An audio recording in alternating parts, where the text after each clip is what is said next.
A nova aliança, aula 1. Nessa aula, você vai conhecer as cláusulas da nova aliança.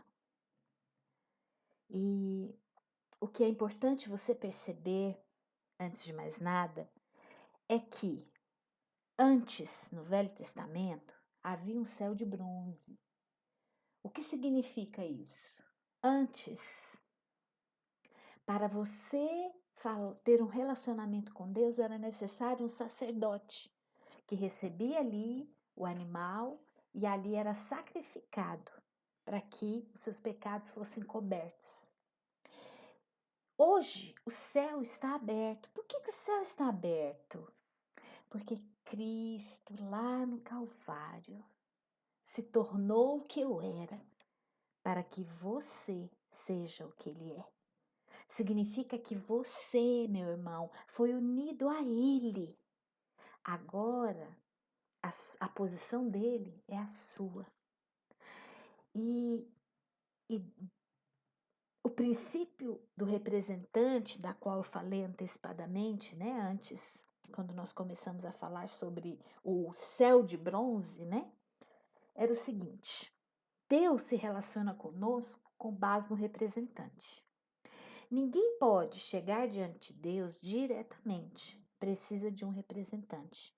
É por isso que Jesus disse que ninguém vai ao Pai senão por meio dele. Ele nos representa. Lá na velha aliança, o sacerdote nos representava.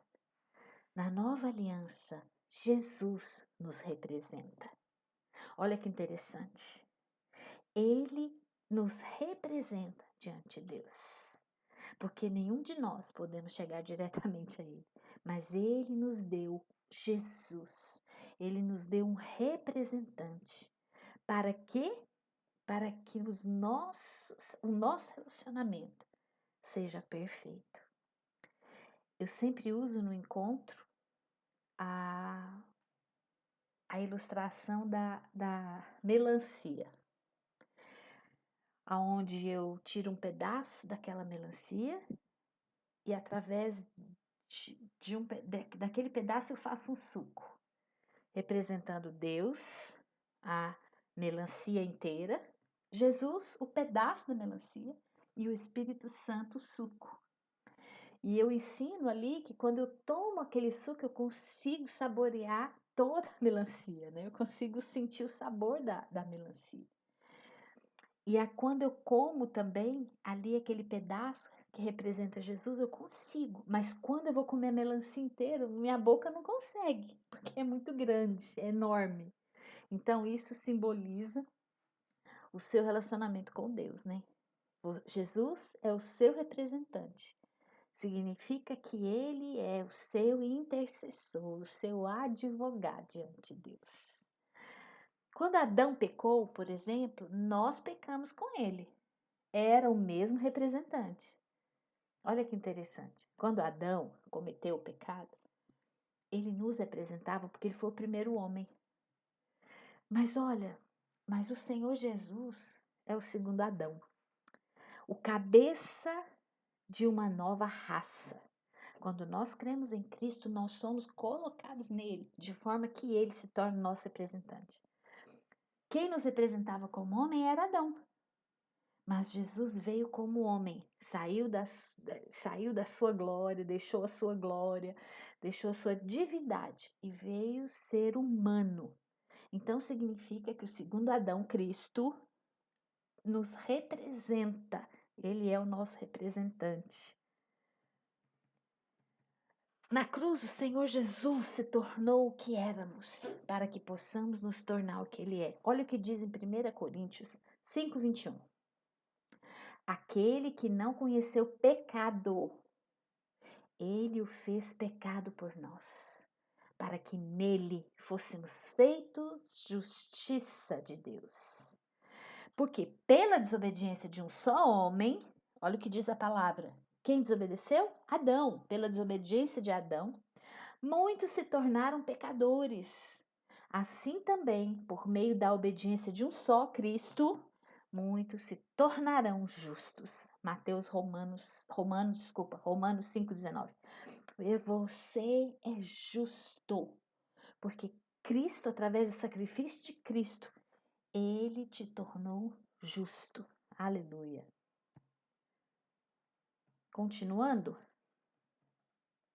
Como o Senhor Jesus, que nunca cometeu pecado, se tornou pecado? Ele recebeu o quê? Ele recebeu o nosso pecado. Por quê? Como que alguém que não tem pecado representa alguém que tem pecado, né? Mas ele recebeu o nosso pecado, os nossos pecados, né? E aqui diz que, como nós que nunca praticamos a justiça, nos tornamos justos, nós recebemos a justiça dele. Essa é a grande troca do Calvário. Ele recebeu os nossos pecados e nós recebemos a justiça dele. Olha que maravilha. Nós somos justificados. Quando alguém fala para você, irmão, você é justificado, significa que você recebeu a justiça de Cristo no Calvário. Davi e Golias ilustram o princípio do representante. Quando Davi, vocês conhecem a história de Davi. Davi foi aquele que lutou contra Golias, um grande gigante.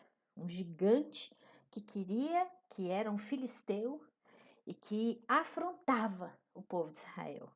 Mas olha só, quando Davi o venceu, a vitória não foi somente Davi, mas de todo Israel.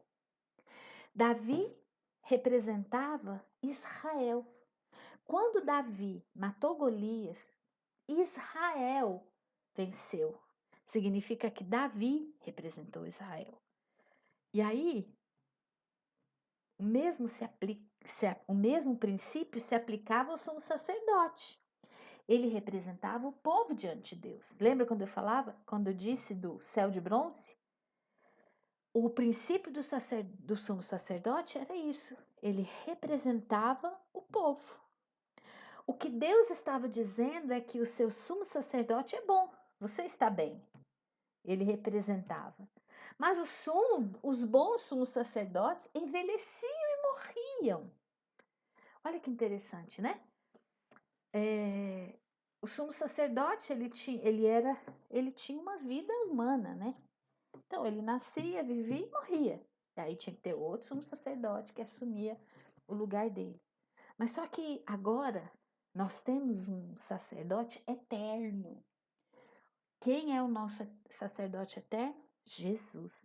Jesus é o nosso sacerdote eterno. Aleluia. Ele nos representa diante do Pai. O que é a base da redenção? A base da redenção é a justiça. Deus hoje não tem alternativa senão perdoá-lo. Deus é bom, mas ele não perdoa você por causa da sua bondade. Lembre-se disso. Hoje, quando Deus olha para você, ele vê Jesus. Quando ele olha para você, ele não é porque você é bonzinho e Deus vai te perdoar. Quando você falha, né? Diante dos homens e até diante de Deus mesmo. Ele não te perdoa porque você é bom. Sabe por quê?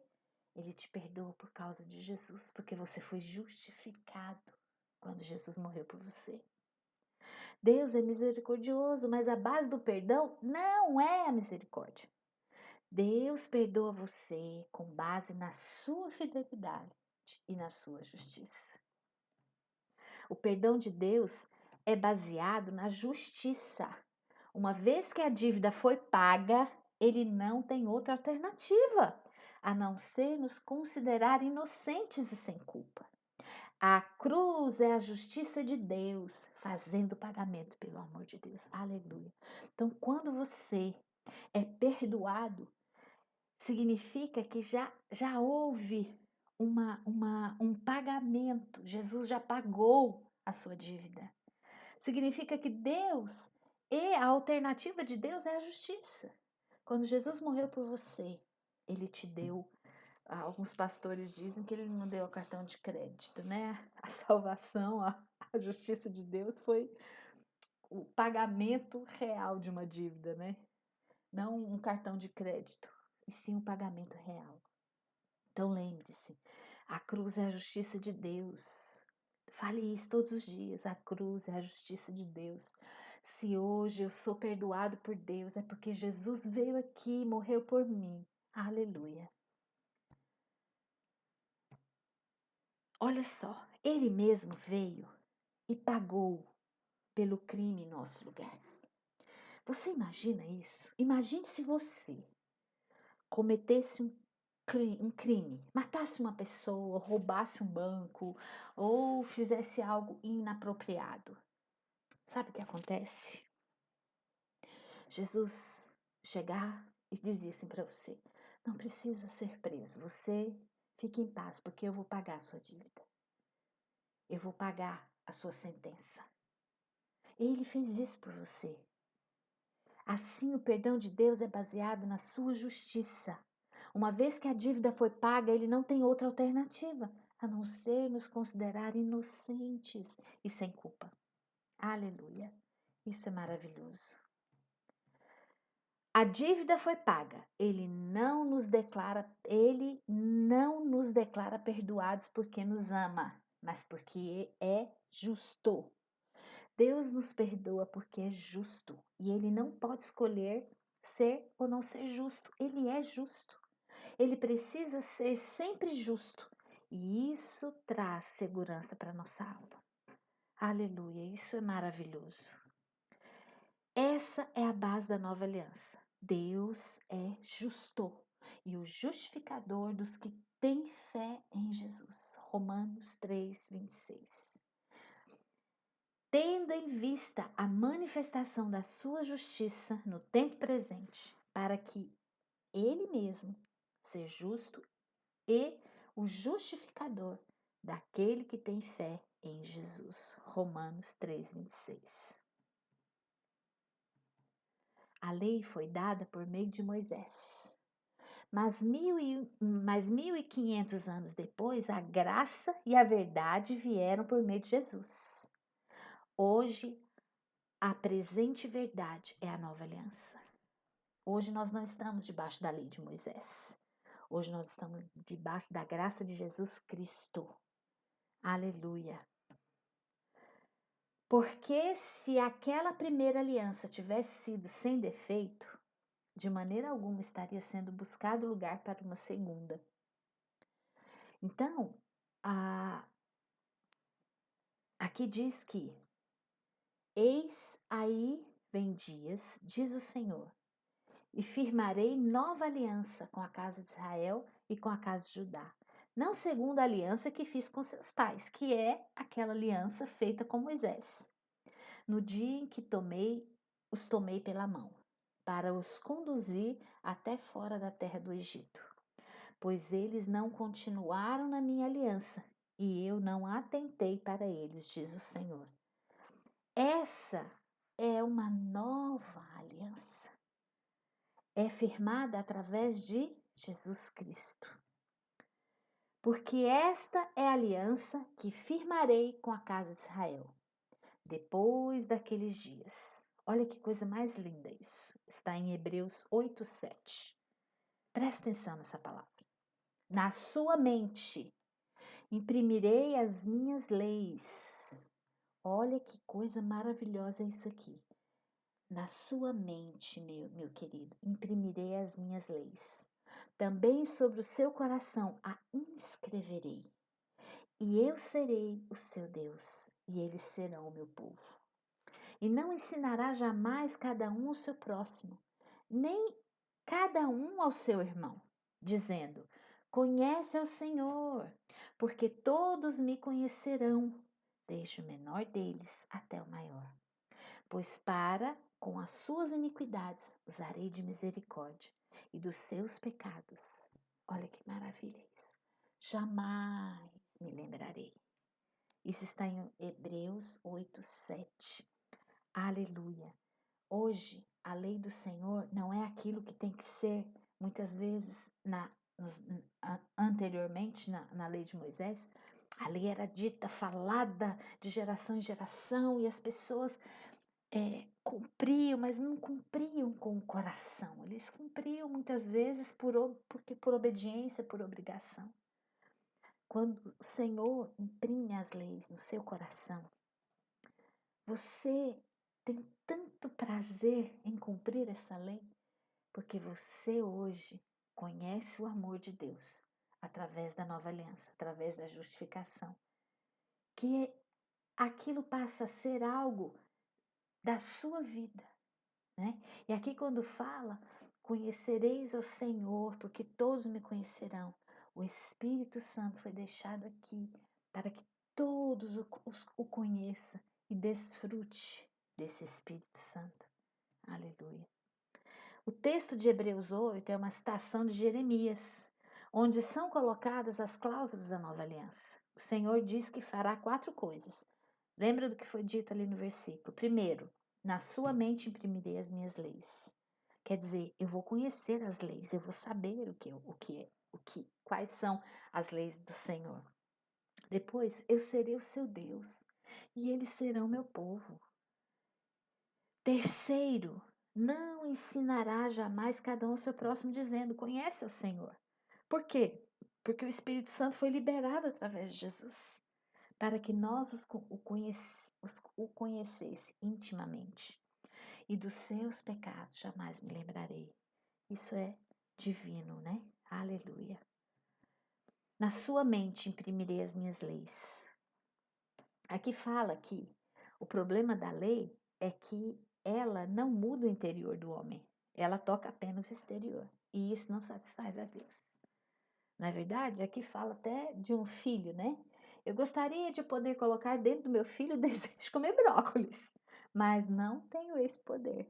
Deus, porém, pode. E é exatamente isso que ele fez. Ele colocou a lei dentro de nós.